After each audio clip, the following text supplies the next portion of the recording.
Bom dia. Termina a greve dos agentes de limpeza na capital, mas o lixo ainda toma conta de ruas e avenidas. Aumenta a preocupação com o mosquito da dengue.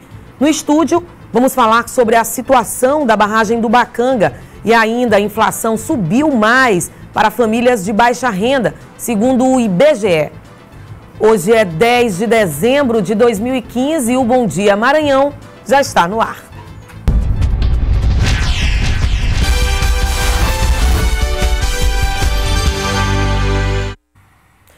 E a gente abre a edição de hoje falando da situação da barragem do Bacanga. As obras estão paralisadas e agora a preocupação é também com a mortandade dos peixes. Às margens da Avenida dos Africanos, muitas pessoas pararam na manhã dessa quarta-feira para apenas pegar peixes. Não foi preciso pescar. Isso porque o cardume tem sofrido as consequências negativas do não funcionamento da barragem do Bacanga. Comportas não estão funcionando e os peixes estão impedidos de migrar entre as águas doce e salgada. Ainda não contrataram nenhuma empresa responsável para fazer a obra. Vai estragar e os pessoal que vive disso aí. E aí, como é que vai ficar? O governo vai fazer o quê? Nada. Acho que tá sem oxigênio. Eles estão vindo pra beirada aí, ó. E tem um bocado morto aí. Daqui pro final de semana, se não trocar água, eu acho que aí vai ficar tudo fedendo aí, ó. Com certeza.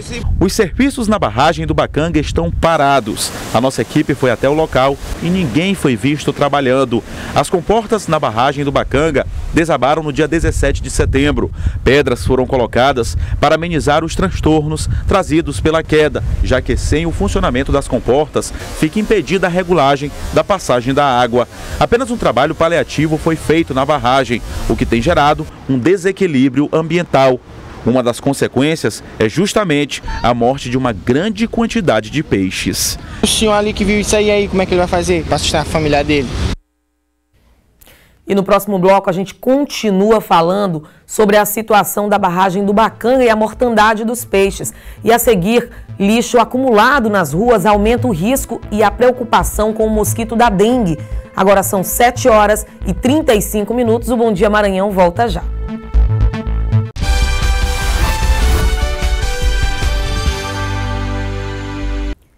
De volta com o Bom Dia Maranhão, a gente volta a falar sobre a situação da barragem do Bacanga. Para entender melhor o que está acontecendo, eu converso com o doutor em saneamento ambiental, Lúcio Macedo. Bom dia, obrigada por ter vindo ao Bom Dia Maranhão. E a gente começou o Bom Dia Maranhão desta quinta-feira falando dessa situação da barragem do Bacanga. E aí, só para situar o nosso telespectador, esse problema da barragem não é um problema de agora, não. Já é um problema de 15 anos, é isso? Exatamente. Em 2003, nós iniciamos os estudos e executamos um projeto básico para a recuperação da barragem, em 3 aspectos. Nós temos o problema hidráulico da barragem, em função do não funcionamento das comportas, o problema estrutural, uma vez que ocorre fadiga na estrutura de concreto, são 58 metros extremamente hoje debilitados, e o terceiro problema de ordem social, ambiental, uma vez que o Lago do Bacanga serve de alimento através da pesca para diversas comunidades aí vizinhas. E nada foi feito até o momento. Pois é, e a gente fala dessa questão de que nada foi feito, a gente tem imagens, nesse momento a gente mostra imagens da barragem do Bacanga. O que acontece é que estão sendo feitos apenas paliativos? É exatamente isso que está acontecendo? E esses paliativos não resolvem. Tanto é que em 2009 foi feita uma perícia, né? Eu executei esse tipo de trabalho e apontei o risco eminente de desabamento da última comporta. Em agosto desse ano, nós fizemos outra vistoria dizendo que esse risco já estava no seu limite máximo de segurança. Hoje nós falamos muito na questão de segurança de barragem em função do acidente de Mariana. No mês seguinte, rompeu a barragem. Ou seja, nós tivemos a comporta desabando e aí o paliativo que foi feito é esse muro de contenção que impede a oxigenação das águas do lago. São quase 7 milhões de metros cúbicos que ficam armazenados sem nenhuma renovação. Com isso, os pescadores ficam extremamente prejudicados e ocorre o risco de inundação. Agora nós estamos aproximando do inverno, exatamente pela falta de recirculação das águas do Lago do Bacanga. que acontece, hein? Por que essa seria uma falta de interesse, então, diante de um assunto tão sério? Essa competência aí é de quem, afinal? Por que toda essa problemática ainda não foi resolvida? Infelizmente, quem acaba pagando isso tudo são as pessoas, a população e principalmente quem mora ali no entorno da área Itaquibacanga. Realmente, é prejudicado toda a população. Nós temos algo em torno de 200 mil pessoas do vai e vem em várias comunidades ali existentes, são 16 comunidades, e com isso nós temos a situação crítica de probabilidade de um rompimento da estrutura de concreto. Se verificar hoje a existência, inclusive, de o paramento que está sendo mostrado na imagem, que já se rompeu já há alguns anos, as tubulações todas, as partes metálicas e elétricas estão comprometidas no seu funcionamento, e com isso nós temos o risco eminente da segurança da barragem, sobre o aspecto estrutural, sobre o aspecto também hidráulico. É de se frisar um detalhe importante, que não basta ter pequenas obras paliativas, nós temos que realmente reestruturar a barragem, recolocar essas comportas basculantes para que o fluxo seja restabelecido urgentemente. E de quem é essa responsabilidade? De quem é essa competência? De quem que essas pessoas, principalmente os pescadores, a população, a comunidade ali que sofre mais, que vive ali no entorno da área Itaquibacanga, quem que eles devem procurar, quem que eles devem cobrar? Porque a gente já fez, inclusive, várias reportagens, essas imagens que nós estamos mostrando, inclusive é fruto de uma das muitas reportagens que a gente tem feito, de quem que a população deve cobrar. O Estado tem a competência, né, através da CINFRA, Secretaria de Infraestrutura, de fazer a manutenção da barragem. Agora, existem projetos da Prefeitura de São Luís que poderiam ser atualizados para que se fizesse realmente o projeto executivo de recuperação das estruturas, das comportas e melhoria da situação do lago. É importante frisar que hoje o problema é de ordem também ambiental. Então a mortandade de peixe é resultado dessa situação calamitosa que se estabeleceu na barragem do Bacanga. O Estado, portanto, deveria ter recursos para urgentemente restabelecer as condições de infraestrutura da barragem do Bacanga. E isso é prioridade, não é? É uma prioridade. Hoje é uma necessidade por parte de quem transita naquela área. São mais de 6 mil veículos por hora que passam diariamente ali. E o risco, né, de nós termos um colapso estrutural é muito grande. Nós advertimos com relação à comporta e estamos novamente advertindo com relação à estrutura. É necessário um projeto sério de manutenção e recuperação de quase 58 metros que estão extremamente comprometidos no tabuleiro da barragem do Bacanga. E a situação ela pode piorar com relação, principalmente agora com a proximidade do período de chuva, essa situação lá para as pessoas que moram próximo da barragem pode ficar ainda pior?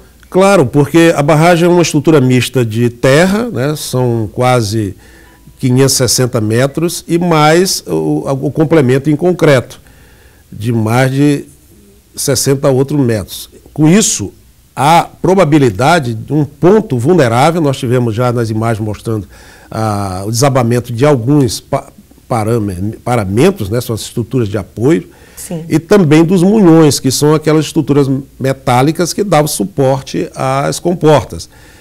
O fato é que essas estruturas vão se deteriorando e com o tempo há uma possibilidade de nós termos em algum ponto dessa estrutura em terra um vazamento e daí nós temos um comprometimento de inundação. A cota 4 da barragem é a cota limite para que ocorra um problema muito sério durante agora o inverno que se aproxima, de inundações em todos aqueles bairros vizinhos.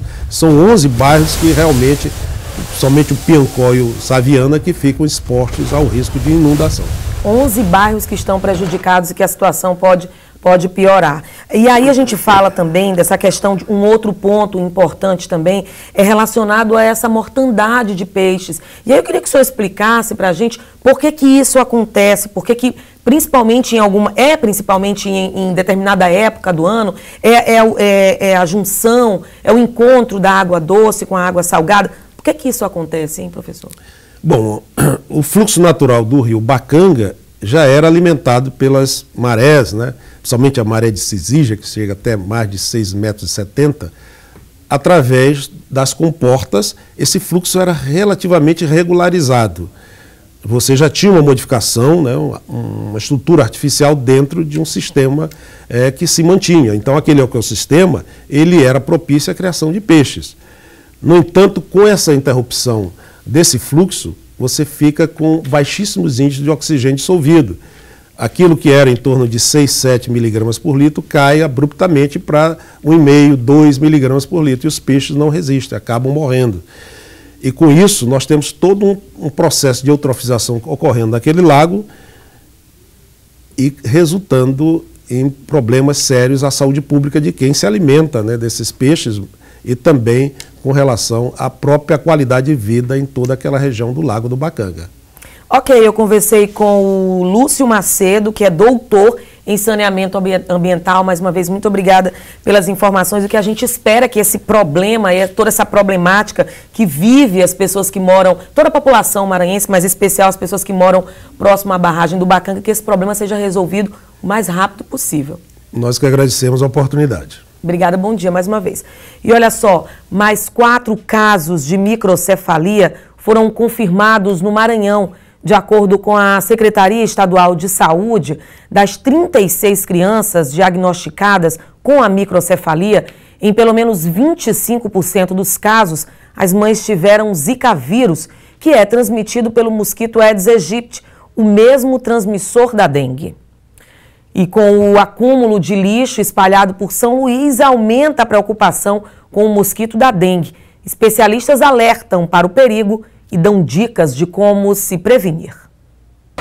A população da capital tem que conviver com um verdadeiro amontoado de lixo nas ruas. Com isso, inevitavelmente cresce o risco de doenças. Toda essa situação ocorre em meio à maior preocupação com o mosquito da dengue, que pode encontrar um criadouro no meio desse monte de lixo.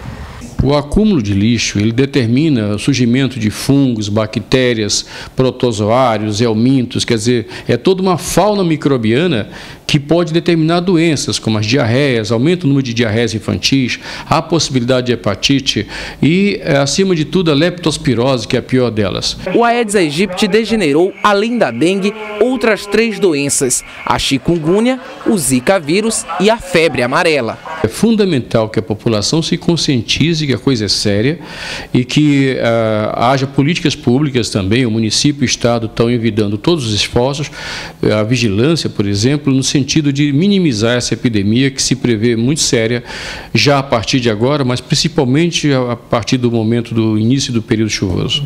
Os mosquitos criam-se na água e proliferam-se dentro dos domicílios e suas adjacências. Qualquer recipiente, como caixas d'água, latas e pneus contendo água, são ambientes ideais para que a fêmea do mosquito ponha seus ovos, de onde nascerão larvas que, após desenvolverem-se na água, se tornarão novos mosquitos. O dermatologista Eduardo Lago deixa a dica de prevenção. Nosso estado está recomendando hoje uma preocupação grande com essa proliferação do Zika vírus, né, que está sendo disseminado pelo mesmo mosquito aí da dengue, do Aedes aegypti.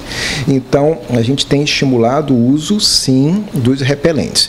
É imprescindível e hoje estamos estimulando principalmente as gestantes a fazer isso. Você faz o uso faz 2 ou 3 vezes máximo durante o dia, porque senão ele começa a ter os efeitos colaterais.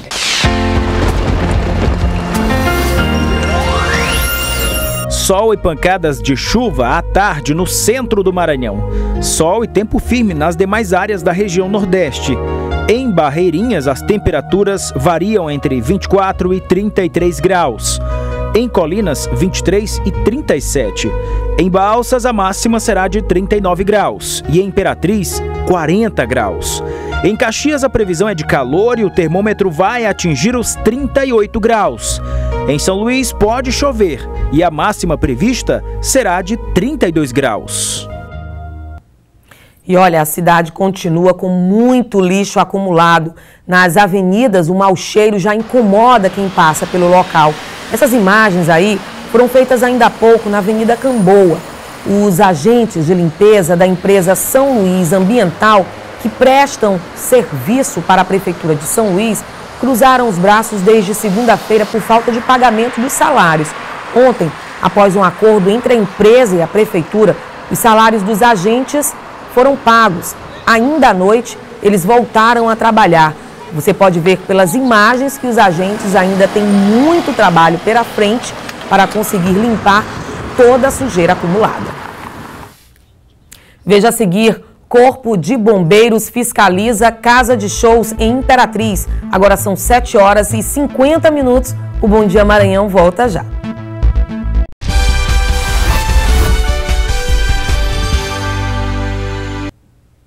E para coibir irregularidades, o Corpo de Bombeiros está fiscalizando o funcionamento de bares e casas de eventos em Imperatriz. 2 equipes do Corpo de Bombeiros percorrem bares, boates, salões de eventos e clubes da Imperatriz. É que nesta época do ano, a quantidade de festas aumenta e o número de frequentadores nesses locais também. O objetivo dos bombeiros é vistoriar mais de 35 estabelecimentos em 2 semanas. Por enquanto, quem estiver irregular não vai ser multado. Terá um prazo para se adequar à lei. A gente volta a notificar de novo esse local, dá mais 15 dias, entendeu? E depois mais 5 dias, até que o local possa ser adequado. Caso isso não ocorra, aí sim, aí o bombeiro pode até interditar o local. Esta casa de shows na Vila Nova funciona há apenas 2 meses. Com 1.800 metros quadrados, tem capacidade para 2.800 pessoas. Aqui a fiscalização não encontrou nada de anormal. O sócio diz que a segurança das pessoas é prioridade. A gente sempre preza pela segurança, a gente já tem uma estrada de fazendo shows em Imperatriz, em toda a região, e a gente abriu essa casa aqui em Imperatriz, que é o Rancho da Vila, e a primeira coisa que a gente trabalhou foi a segurança, prezar pela qualidade da casa e o público que vem se sentir seguro dentro da casa. Aos proprietários dessas casas fica o alerta para os itens de segurança, porque durante as vistorias dos bombeiros, nada passa despercebido. Se essas saídas de emergência estão adequadas, de acordo com a norma, a sinalização, iluminação de emergência, extintores, né? E no caso de casas fechadas, tipo boates e locais de realização de eventos, além desses itens, são observados também a questão do revestimento acústico, cadeiras, estofado, cortina, todo esse material tem que ser confeccionado de um produto incombustível. Caso não seja, pelo menos tratado com material retardante à ação das chamas. Então vai ser verificado todos esses itens de segurança nesses locais. E a Comissão de Assuntos Sociais do Senado, presidida pelo senador Edson Lobão, aprovou 2 projetos para a regulamentação das profissões de guarda-vidas e de podólogo. Com a aprovação dos projetos, a comissão totaliza a regulamentação de 9 profissões em 2015. A regulamentação ainda precisa ser confirmada pelo plenário da Casa e só depois segue para a sanção presidencial. E a gente fala agora de economia. A Bovespa teve alta de 3,75% aos 46.108 pontos. No mercado de câmbio, o dólar comercial teve queda de 1,92%, cotado a R$ 3,73. O peso argentino teve queda de 1,68% e vale 38 centavos. O euro também teve queda de 0,75%, cotado a R$ 4,10. E o time do Imperatriz vai reunir todo o elenco para afinar a equipe. A direção quer definir os rumos e planejar todas as estratégias para o ano que vem. Os jogadores que já estão na cidade participaram do segundo treino. O Sampaio Corrêa ganhou algumas posições no ranking nacional de clubes da CFBF 2016, líder disparado no Maranhão. A Bolívia Querida deixou a 42ª posição para alcançar a 39ª. E olha só. Concentração, alongamento e preparação. 3 itens essenciais a partir desta semana para os jogadores do Cavalo de Aço. Este foi o segundo treino do time, que trabalhou a parte técnica e física sob o comando do novo técnico apresentado semana passada. Os 11 jogadores em campo ainda estão em fase de observação. Para que a gente possa observar esses atletas numa condição mais próxima de uma competição e fazer com que eles tenham uma avaliação mais fidedigna. Na temporada 2016, o Imperatriz vai disputar 3 importantes competições. O Campeonato Maranhense, que deve começar dia 24 de janeiro, e o Cavalo de Aço estreia em casa contra o Maranhão. A Copa do Nordeste em fevereiro e a Copa do Brasil marcada para março. A presidência e a nova comissão técnica do Imperatriz priorizaram o elenco campeão maranhense deste ano.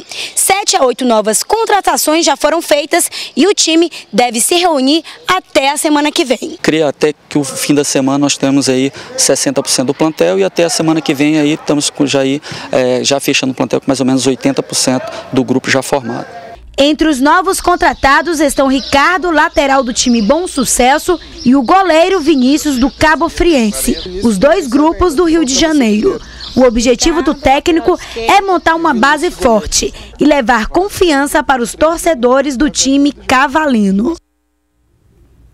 E olha só, em meio à crise, o IBGE divulgou que a inflação subiu mais para famílias de menor renda.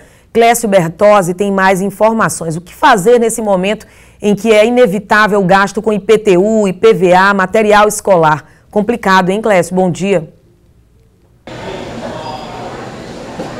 Bom dia, Eliene, bom dia a todos. Olha, momento complicado de muitos gastos em todo o Brasil. O índice engloba 10 regiões de todo o país, entre elas Campo Grande, Goiânia e Brasília. O Maranhão não foi incluído nesse índice, mas o momento é de muitos gastos com a chegada do Réveillon, do Natal e também dos débitos em janeiro, do IPTU e IPVA. Ao meu lado, Anselmo Raposo, economista, que vai explicar para a gente um pouco mais a como se organizar, a como essas famílias devem se organizar para as festas do Réveillon, do Natal e também para o início do ano.